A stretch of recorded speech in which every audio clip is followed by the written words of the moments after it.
En 1954, la République démocratique du Congo avait les mêmes conditions d'études que celles offertes dans les grandes universités des États-Unis. Après 32 ans de dictature, plus de 17 ans de guerre, arrive la misère.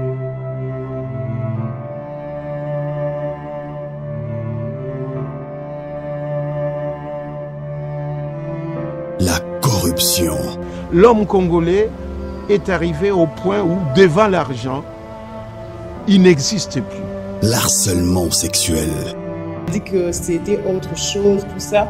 Et c'est l'enseignement, bien sûr, mais l'enseignement n'exclut pas les sentiments. Au milieu de ce chaos général, il continue à espérer.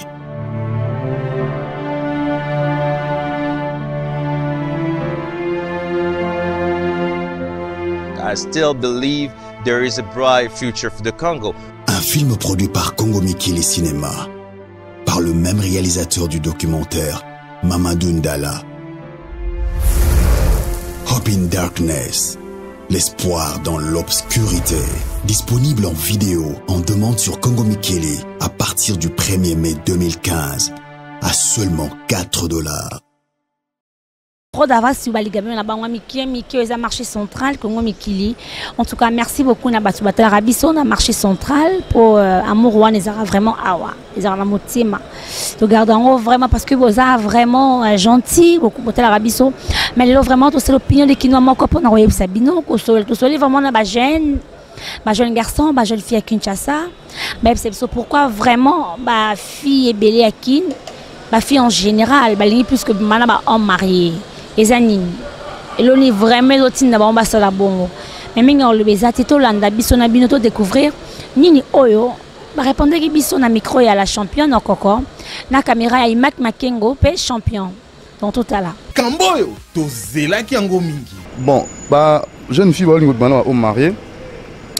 Na ba raison ba jeune fille ba zo pousser très régulièrement vraiment na balobi au marié du fait qu'Akabala déjà, ça responsable.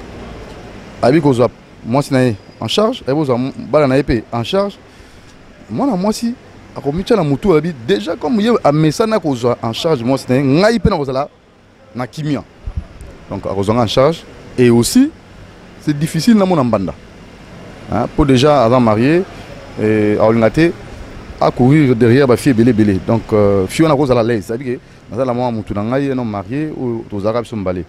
Ce sont les deux raisons qui ont poussé les jeunes filles et aussi sont responsables de moyens pour avoir la dépense. Donc déjà, Moutouana a moi standing mobile bien quoi. Il y a un bazo battre manasimelo quoi. Bah me suis suite à la déception. Afin na ba jeune promesse belé les balles en peso ya karaté. À l'émine ba déception. Na ba choc muso bolingo bato bazwa hein ba muso pe bazaba bloka ba vengeance hein donc banoko ma trop banoko la to na bolingo yi pas comment est-ce que ko konoko la baninga ouais c'est ça c'est un peu ça bon mariage est une institution divine et ça lango institution ya mototé dans nzambe mto sala ngo hein ça dépend ya conception motona confession religieuse ou bien croyance à motona moto mais na ndenge yanga en tant que catholique, on m'a bêté sur se dévoiler. Il serait souhaitable, nous avons baptisé Solibal. Alors, où est la rango pété?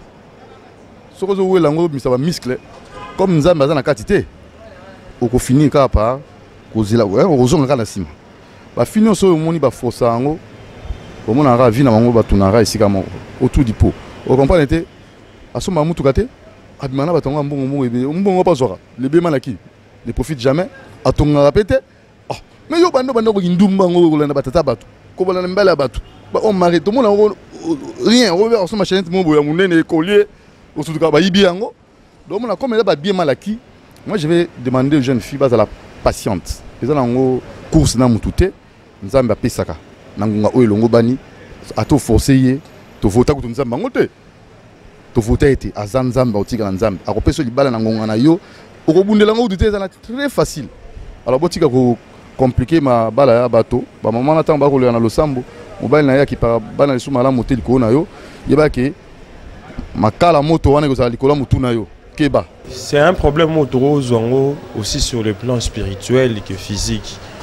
Parce que aujourd'hui, il y a un certain nombre de faits qui ont préoccupé notre vie quotidienne, également la vie conjugale. Parce que les lots, Banabasi Mingi Bazo préféré que ça la bongo. Je ne sais pas, c'est peut-être par rapport donc il y a que ça animé d'une mauvaise foi. Pourquoi? Parce que Balingi va détruire le foyer à Baninga. Et c'est aussi un phénomène qui a élu domicile dans le chef, il y a Bafi et Belé. Ils disent que Banabasi et Banamibal, les jeunes garçons, Baza Batu Oyo, Bazali ko foot à bien. Ils préfèrent avoir un papa qui a 2, 3, 4 enfants et qui travaille dans une société où il est bien payé, bien rémunéré. Et puis, Agoyi quand même, c'est un bon rebelle. Parce qu'aujourd'hui, avec la situation économique où tu as traversé, tu ne pourras pas voir un jeune à Fanny Boakabel, moi, à moins $200. C'est tout à fait difficile. Mais moi, on a un papa, c'est parce qu'il porte un intérêt soudain à l'égard d'une fille, à Rose ou à Boakabel, $1000. Et parce qu'il y a des conséquences néfastes qui en découlent par rapport à la situation. Peut-être parce que papa a Monique, c'est l'homme qui s'inaye que moi nous avons un avenir. D'où il faut n'abenga avenir à travers peut-être mongo na o séduire. Mais suspect à mon que non, azan la maladie. Tu comprends? À mon azan maladie, à mon que na roku fanga moroté. D'où jeune fille boé na sepeli nae na zui na pesi ata $1000 $2000 a opanzanat à tenir compte que papa a rose na maladie a rose a boé a pesa ngi loro to a pesa maladie bou abimi nae. Tu vois tout ça, même sur le plan spirituel, ça a des effets. Tu comprends? Parce que la Bible dit moi no amoni bolumbu ya tata nae ami laquelle l'ami mabe. Tu vois? Et puis par rapport également aux signes du temps de la fin, ce sont des phénomènes qui prouvent à suffisance et qui montrent que Jésus-Christ va venir bientôt. Parce qu'il y a des choses, et comme ça, c'est inadmissible. Moi, je peux dire que ce sont des péchés contre même la nature. Parce que, Moutou, la Bible dit, la femme quittera son père et sa mère et s'attachera à son homme et une même chair. Mais à notre grande surprise, jeune fille, elles ne tiennent même pas compte s'il y a le fait que à Bala, le fait que n'a pas offert na bonne la nzamba pesa mobile na ngate, faut na panza foyer wana ou bien il faut na bima na parce que Bala, c'est qu'il peut avoir des moyens qui peuvent m'aider à nouer les bouts du mois. Donc c'est un peu ça. Donc bah phénomène wana tous on kaka sur le plan tel que phénomène ébimi, tous on sur l'aspect spirituel et aussi sur l'aspect physique. Donc ce sont des signes qui prouvent à suffisance ou ce sont des signes en d'autres termes annonçant la proximité de l'événement du Seigneur Jésus-Christ. C'est ça. Mais madame Aïcha, madame journaliste, c'est simple.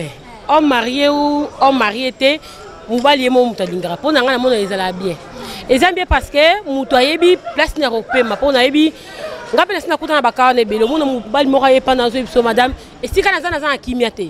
Et si kana za même ba passer dans biso l'église alobaki ozomona femme mariée aza ko se comporter bien te aza ko so do propriétaire nzot na yebi ngote hein ko sonta mobali ni so mobali za kimiate. Ibali ba comment luka ba place ropema. Amoni na ya za choité akenele ko lukesikani azala exilé avant na kimia hein au monde côté pas que caresse tendresse moi mbala batanga kufa na 50 ans hein yo memi akufa na 45 ans mais place à qui même akufa na 60 ans au monde ma bébé ko za na madame Aïcha pour na vraiment ils que non montazi on marié pour on marié l'aime sous a expliquer que na parole ne belé moi ça c'est pas et ça normal maman et ça normal madame Aïcha et ça normal pour ngapela sina kutana ngozumuna papa moko azolela biso madame côté na out naza na kimia te en tout cas amona mabe nango te po na ngai non que soit part il y a ba jeune fille babimana ba homme marié te et aussi moi pour moi avant il y a ko juger mutu il y a ko condamner mutu moi je prends le temps il y a ko yoka mutu une autre jeune fille te dira que j'ai pas de parents et avec ba mibali il y a ba jeune garçon ba âge na biso il y a trop d'aventures au moins na babimana mobali mo boyeyo tu te dis que peut-être que aux autres la vie aux en espoir que akoki kozwa bovandi bosali foyer na bino mais peut-être que le gars a la même objectif que yote a la même pensée que yote et il va aller coucher avec d'autres filles comme ça ba fille na msupe bana ba mibali na bango au mona lien wana surtout et que ya pe que fille akende ko coucher na ya coucher kana mutu mo bazana sida ye ya coucher na fille wana aya yo ozana confiance que mobali na yo bo coucher sans préservatif aux sida yango ba fille msusu ba comment préférer peut-être que robe mana au marié et qui à part la femme il y a au marié wana yandaku peut-être que nga une copine naie je me rassure nazana kimia je pas de maux de tête par rapport à bolingo il y a pas d'ennui na bolingo parce que je vis avec une personne asa mature qui peut-être que koedengai pas na progressé seulement pour sur le plan financier mais aussi sur le plan maturité, quand tu vis avec une personne mature à aider yo au émerger la vie au s'épanouir par rapport il y a des jeunes garçons bah on a venu mais bah jeune fille mususu pas ça par sentiment c'est pas parce que azangi tonini mususu pe moni azangi ki azomona choix ezate akoki ko s'engager na jeune garçon à satisfaire ba besoin na été azana posa mutumo a aider et mususu nta menda che mutwana na canal ya vie na ye pour aider pour le bien comme mutu donc c'est un peu ça. OK, merci beaucoup madame. Si on a comprendre bien donc par le point na yo ma BPT et ça peut malamuté. Donc un peu ça. Moi je prends pas la part. Je peux pas dire que ça m'a bé. Que oh Marion komisanga o nazali lelo. Donc on comprend directement qu'il y a rien pour rien. Ni sauter comme la mutna moki les volonté ensemble. Donc ngelo ba kenzamba trasaki chemin na ye a chaque mutona na canal na ye po a commissaire o azali lelo et par après ba boana na bango peut-être que la fille a retrouvé mobile na ye a vi babala na. Bon pour ngai ça dit le côté. Ezaka kaki il faut comprendre que mon moi si tango bengami moi si moi c'est ça bon c'est-à-dire la réalité dans le pays n'amboka la réalité c'est belé musu pas koye baké muto na obimana ye aza marié musu pas koye baté parce que marion na bombela ye comprendre ça dit Joanna balana ye ma bombele kaza marié vous comprendre parce que Joanna ti azo linga ye c'est qui n'a pas l'intention musu ça lesde ton musu ça mo musu abalam ne moi si yango mais pour l'instant sur ba raison mo musu yanga bala ile vous comprendre et puis toi mi bali mo bali kande wa bato to ndara te ça ma bani lelo te ou to akoko na biso. Vous comprenez, batata na biso, même à biso, batata na biso, moi ça va tabouler. Vous comprenez, donc il y a bon beaucoup de gens dans côté, il y a bon besoin dans côté, donc il faut comprendre que moi si pas qu'il y a qui deuxième bureau, qui troisième bureau, pour y éviter chance, nous avons vise à ratom sur qui troisième bureau, quatrième bureau. On prend. Il y a aussi des troisième bureaux où bah vendre ça peut ma botte, on peut normal, on dit ma côté qui, on a joint, ça parle chaque jour. Vous comprenez, donc ça sur base il y a la réalité. Donc, si nous sommes pas allés 4e ou 5e bureau, mais si nous sommes allés ça va normal. Ali ngana besu mpanzi mais que na 5e chez Joanna mais ya za na Joanna. Bana batanga bien baliaka kitoko et maintenant yozo lu comme bal mobo ou fa balara yo moko et puis ozo été moté age kindi. C'est normal. Donc moi si ko buka na te so mon chance elio ata 2e ou 3e ou elisa. Pour âge on marie azo futa yo. Âge ezo kende ma âge babi bela tango. Il faut bela ratango. Mobali ya pour la rater, babi mobali kande ba baradon ki na habité na baswende. Maman ezali kamoko vraiment eza mabe makasi. Eza mabe makasi na ndenge nini? Obi ke mobali ozo bimana ye asa déjà foyer na ye azana mwasine na bana na ye. Tango ozo bimana ye ozo parvenir ko bimana mobali ya oyo aza marié ozo l'exatant ono pamba. Parce que tant au cours de moi chérie na yo ya étudiant bo évoluer na suka suka bo comme ndenge tata na komaki mais yo zo l'exatant ono pamba na homme marié wana un jour que non il pas parce que c'est déjà foyer na c'est déjà masolo na na famille na ye tant yo mto zo perdre donc tata na ko perdre de l'autre côté donc yo mto zo perdre temps na yo vraiment na place wana.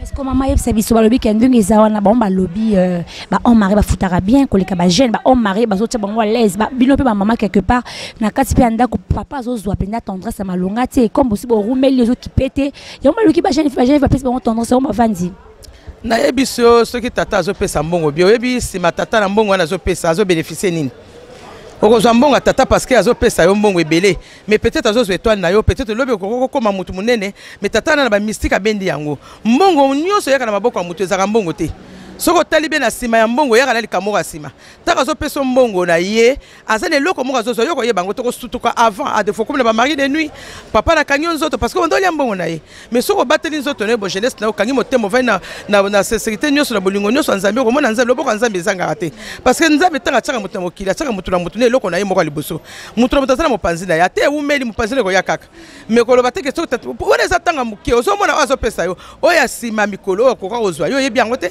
parce que fitike ezalaka sombre mutu ayebi yango ezaka nzambe mais soko ozolekisa ntango no mpona mbongo tata na mokolo apesaka yo ozopetre tano inutile eza mbongo mo biloko esilaka te vie esila te vie ekontina si mokolo mutu akokufa ne vino esili tanke nano ti mutu no na se te yeba bien ke nzambe abongisi solo mabongisi kitoko liboso Comment poto sisana okaka yebisa biso lelo siko ndenge ezana eloko nini ezosalaka mpo bato nakoyoka mpe lisija wana tozokende nango komona ke bapapa wana bango nde bayaka kolinga bajeune fille balingaka bango te tata na ntango oyo ozolinga ye azo bendo d'abord un kitoko azo bendo déjà azo personne ba mai déjà aussi au moins la jeune fille azana 27 à 28 ans so tala elongi na ye za lekwa ngai nini mwana mokebo azo nuna noki parce que ba vie ozo sala eza ba âge na yote tata wana za mayele ko leka yo ebele ata azo flatter azo lekso bolingo mais la sali motema na ya za eloko moko azo calculer pona yo alingo pamba te aza pe na bana lokola yoti est-ce que tata la soki mwana na alingi mobali moko azala mbongo ebele sa tata kolinga akopekisa mwana ki mobali wana boyi bona mais pourquoi yo azolinga yo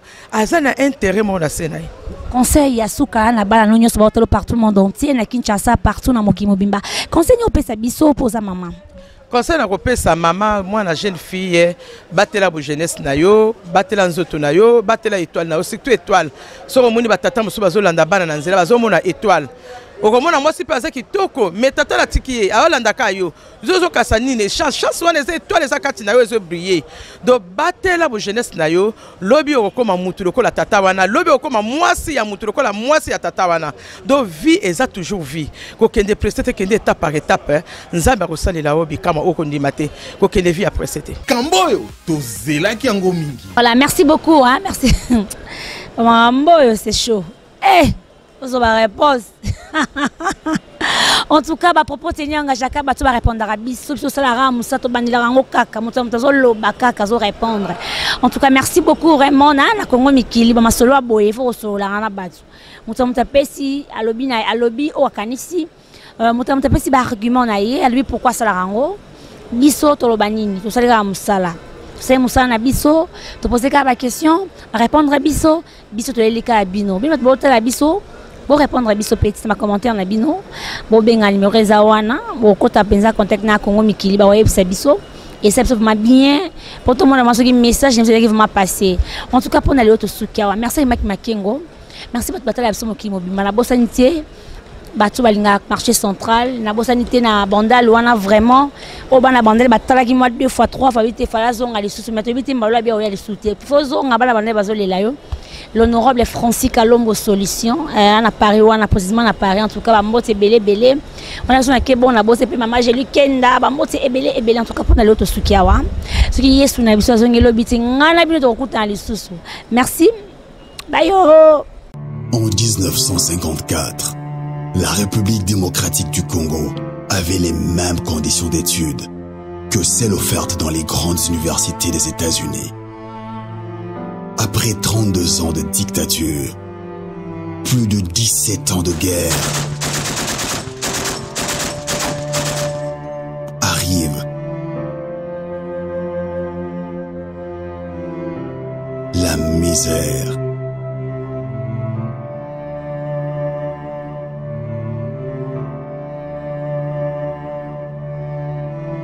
La corruption. L'homme congolais est arrivé au point où, devant l'argent, il n'existe plus. L'harcèlement sexuel. On dit que c'était autre chose, tout ça. Et c'est l'enseignement, bien sûr, mais l'enseignement n'exclut pas les sentiments. Au milieu de ce chaos général, il continue à espérer.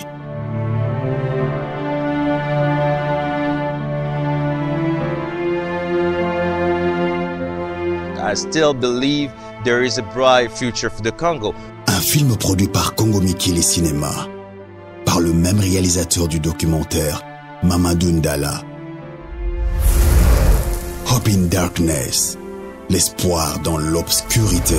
Disponible en vidéo en demande sur Congo Mikili à partir du 1er mai 2015 à seulement $4.